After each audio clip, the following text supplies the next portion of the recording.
धन्यवाद. आजच्या आपल्या भोकरदन आणि जाफराबाद तालुक्यामधून आजच्या आपल्या या सभेला उपस्थित असलेले राष्ट्रवादी काँग्रेस पार्टीचे प्रदेश अध्यक्ष आइए चौस आदरणीय जयंत पाटील साहेब, या कार्यक्रमाला उपस्थित असलेले काँग्रेसचे अध्यक्ष आदरणीय राजाभाऊ देशमुख, राष्ट्रवादीचे जिल्हा अध्यक्ष आदरणीय निसारजी देशमुख साहेब,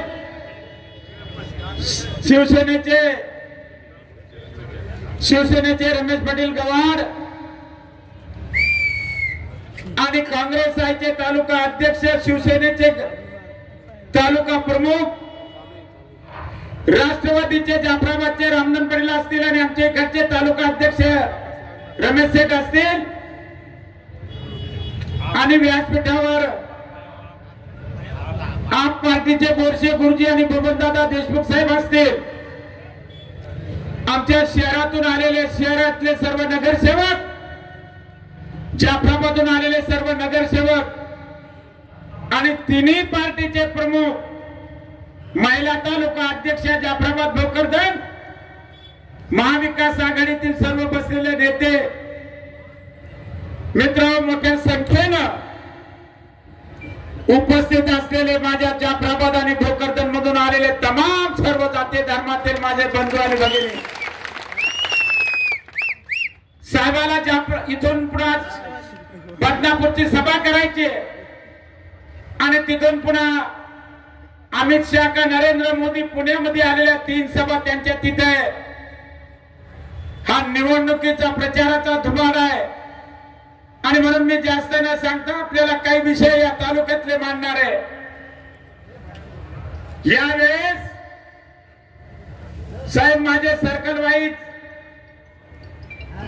या तालुक्यातले 4 सर्कल संपलेले, 2 सर्कल बाकी राहिलेले आणि आमचे तालुका अध्यक्ष रामधन पाटील असतील, आमचे मोठे साहेब असतील, रमेश पाटील असतील, गवळे साहेब आपण तिकडचे सुद्धा 2 सर्कल बाकी राहिलेले आणि नवनाथ पाटील आपण इकडचे जवळजवळ पूर्ण केलेले आणि 2-3 दिवस मध्ये हे संपूर्ण गाव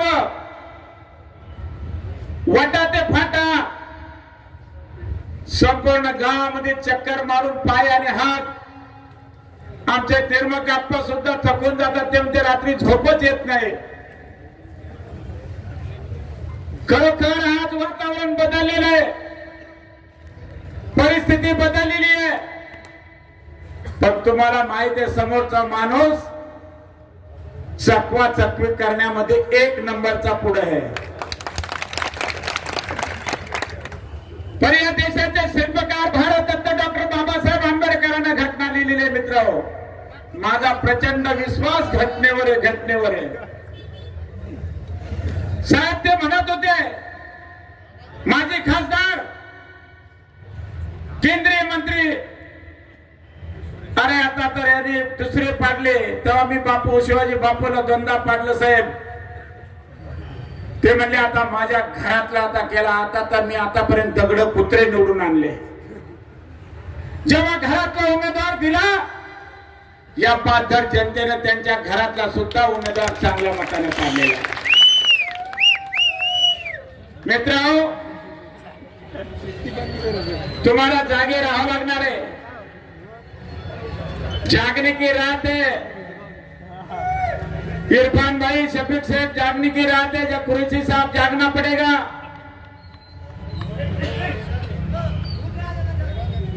आता यांच्या पायाखालची वाळू पूर्ण सरकलेली आहे साहेब. या मतदारसंघामध्ये गाव तो गाव जाण्याचा योग आला. आम्ही तर फिरत होतो, पण कुठेतरी मंदिरावर आणि बाहेर आपल्या कार्यकर्त्याच्या घरात बसायचं.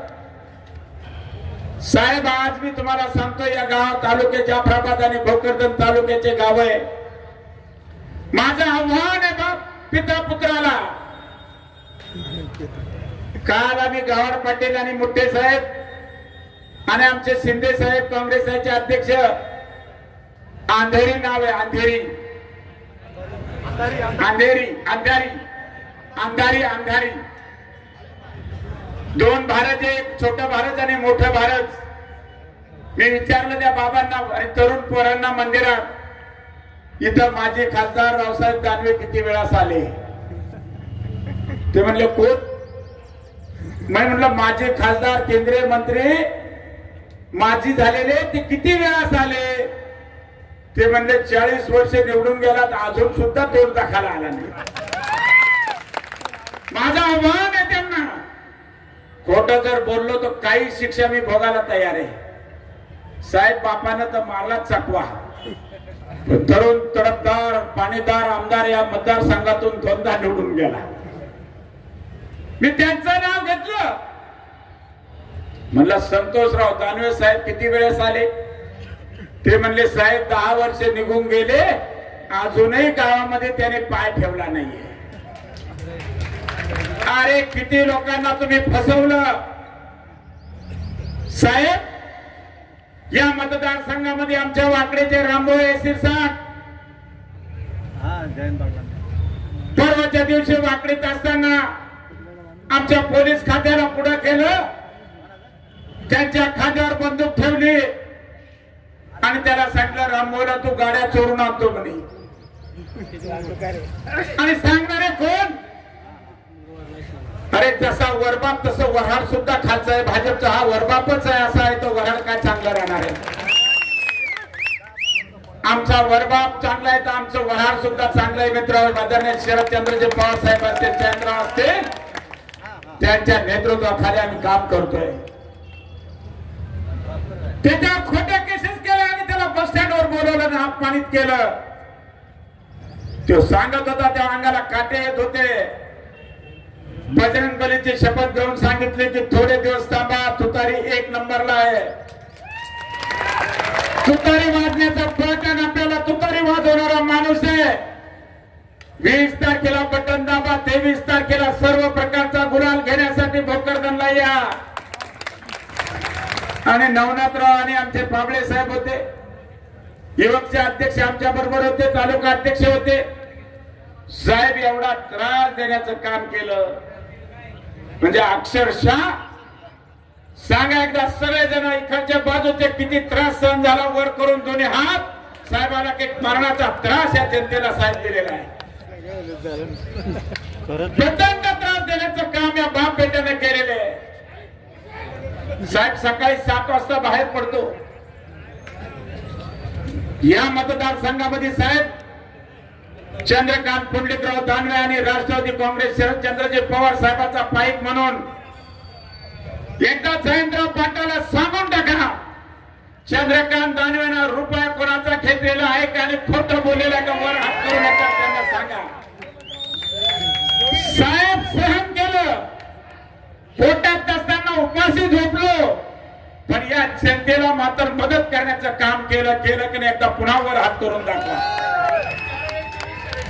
साहेब हे आरोप तो आमच्यावर करू शकत नाहीये. दानवे को काटता है. यावेळेस साहेब ही जनता दोन्ही बापाचा तर बिस्मिल्ला केलाच, पोराचा 23 तारखेला 200% बिस्मिल्ला होणार आहे. यात आता कोणाच्या मनामध्ये शंका राहिलेली नाहीये. साहेब काय चाललं? खाली बैठ ना भाऊ. खोट्या नोटिसा पाठवतो. साहेब त्यांना इतके पोलाचं वजन कमी, एवढे पत्र वाटले संजय गांधी निराधारचे, वाटले की नाही? पैसे मिळाले? आमच्या रामधन पाटलांना साहेब सगळ्या गावात सांगितलं, रावसाहेब दानवेला आणि संतोष दानवेला चॅलेंज केलं की या मंदिरामध्ये, या पवित्र मस्जिदमध्ये, या चर्च मध्ये आणि सांगा हे पत्र मंजूर आहे का? साहेब त्याच्यावर बोलत नाही. माजी खासदार आणि आमदार संतोष दानवे त्यावर विषय करत नाही. खोटं बोला पण रेटून बोला. साहेब फार मोठं काम या मतदारसंघामध्ये आहे. आणि म्हणून तुम्हाला सांगतो साहेब, बाजूचा तालुका आहे आम्हाला लागून सिल्लोड, या सिल्लोड तालुक्याला आमचं पाणी साहेब बी जलसंपदा मंत्री अनेक वर्ष राहिलेले अभ्यासू आहे. बजेट सुद्धा या राज्याचं बजेट मोबाईलवर ते सांगू शकतात, करू शकतात. 9 वेळा ते कॅबिनेट मंत्री आणि फायनान्स मिनिस्टर राहिलेले साहेब. त्या तुम्ही असताना सुद्धा सांगत होते की नाही पाणी घेता येत नाही. पण बाजूचा राजा भाऊचे मित्र आमचे दोस्त सिल्लोडचे एका झटक्यात साहेब अख्खा माणूस पाईपात चालतो 5 फुटाचा. एवढं पाणी साहेब त्या सिल्लोडला नेलं. आम्हाला नियम आणि त्यांना काहीच नियम नाहीये. पण हे नेलं असेल चांगली गोष्ट आहे. पण साहेब केंद्रीय मंत्री होते, घरामध्ये मुलगा आमदार आहे, राज्यामध्ये त्यांचं सरकार आहे. दिल्लीचा सचिव पासून तर राज्याच्या सचिवापर्यंत आणि राज्याच्या सचिवापासून तर कलेक्टर, एसपी आणि आयजी आणि या राज्याचे सर्व अधिकाऱ्यापर्यंत यांची सत्ता होती का नव्हती? मग हे पाणी आमच्या डोक्यावरून सिल्लोड जाफराबादला सोडून सिल्लोडला जाता यांनी काय झोपा घेतल्या का? कोणी हात पकडले होते? कोण भाजपचा आहे? तुमच्या गावात एखाद्याचं नाव सांगा. दादू तुमच्या गावाचा XYZ साबळे काय त्यांचे हात धरले होते का? दादा ते करू नका. पण दादाला साहेब काही येत नाहीये. छापा मारण्याचं काम आणि बनवाबनवीचं काम केलं आणि आपलं पाणी सिल्लोडला टनानं पाणी गेलं. काही टीएमसी पाणी घेऊन ते सिल्लोडला गेलेले. आज त्या भागातला सर्वांगीण विकास तिकडे सुद्धा झालेला आहे. मित्रांनो, का दानवे साहेबांनी केलं नाही हा माझा त्यांना पहिला प्रश्न आहे. साहेब दुसरा प्रश्न आहे, या मतदारसंघातले हे तमाम सर्व गोरगरीब जनता आपल्या बरोबर आहे. गोरगरीब जनता पोटात नाहीये, पायात नाही, अंगाला नीट कपडे नाहीये. तो समाजाच्या महाविकास आघाडीच्या पाठीशी उभा आहे. त्यांचे श्रीमंत तिकडे म्हणते आतून यावेळेस आम्ही दाबतो, तू तरी दाबतो आतून. दाबा आतून. साहेब दुसरा माझा प्रश्न आहे, दोन्ही बाप बेट्याला यांच्या हातात केंद्र आणि राज्य असताना या तालुक्यातले सर्व अधिकारी त्यांचं सांगत होते. कुठल्याही अधिकाऱ्याला उभं केलं, बैल दूध देतो तर संबंधित अधिकारी म्हणत होते 15 लिटर देतोय. आणि भाजपचे कार्यकर्ते सुद्धा त्यांचे म्हणत होते, त्यांनी उभा केला तर दादू त्यांना विचारलं, ते म्हणते की बैल 12 लिटर दूध देतोय. कोणाची हिंमत नव्हती खरं सांगण्याची. साहेब सिल्लोड तालुक्यामध्ये एका गावात 5-5 शिबिरी दिल्या MREZच्या. काय रावसाहेब पाटील दानवे साहेबांना, संतोषराव दानवे साहेबांना मक्का, सोयाबीन काय विकून, कापूस विकून द्यावा लागत होता का? का दिला नाही त्यांनी? हा प्रश्न गावात आल्याच्या नंतर तुम्ही विचारा, सरळ विचारा. आता लढाई आर पारची लढाई आहे. आम्ही होतो कभी नाही. आणि मी बी तुम्हाला आव्हान करतो, याच्यानंतर मी उभा राहणार नाही बाबा. हो पडलो तर मुळेच उभं राहणार नाही. एवढी अवघड इलेक्शन आता झालेलं आहे.